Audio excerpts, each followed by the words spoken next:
پشمال کے مقام پر گاڑیوں کی لمبی لائنیں لگی ہے اور یہاں پر روڈ بالکل مکمل طور پر جام ہے.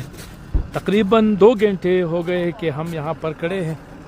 ضلع انتظامیہ بھی میرا خیال ہے کچھ تو کرے گی، لیکن چونکہ ان لوگوں کے پاس ٹائروں کو زنجیریں نہیں ہیں تو زنجیریں نہ ہونے کی وجہ سے یہاں پر مشکلات ہیں.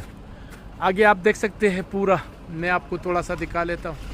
یہ آپ دیکھیں تو یہ صورتحال ہے. برفباری اس وقت نہیں ہو رہی ہے، برفباری کا سلسلہ تھم گیا ہے، لیکن بہرحال مشکلات ہے.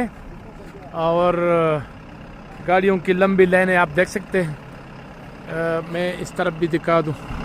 میں نے ڈی سی سوات سے بات کیا بھی، وہ کہتے ہیں کہ میں کوشش کرتا ہوں کہ آپ کو میں کسی کو بتا دیتا ہوں، لیکن اے سی بحرین جنید صاحب بھی ادھر موجود، جو گنر ہے وہ میں نے ابھی وہ بھی ہے. اور لیکن کیا جائے، یہاں پر ایک ایسے سسٹم ہے، سڑک جو ہے نا وہ صاف نہیں ہے. میں آپ کو یہ بتا دوں، اس قسم کے سڑک کو یہ ہم صاف نہیں کہہ سکتے. یہ ابھی اس پر برف موجود ہے تو یہ رات کے وقت تو اور مزید یہ سخت ہو جاتا ہے، چونکہ آج بادل ہے اور ہلکی برف باری بھی ہو رہی ہے، تو یہ ہے تھوڑا سا یہ پلس پوائنٹ ہے. اگر یہ موسم صاف ہو جاتا تو پھر اس نے تو اور فریز ہونا تھا.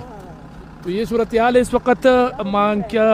پشمال کے مقام پر سیاحوں کو بہت زیادہ مشکلات ہے اور گاڑیوں میں تقریباً کوئی 200 کے قریب گاڑیاں اس وقت موجود ہے.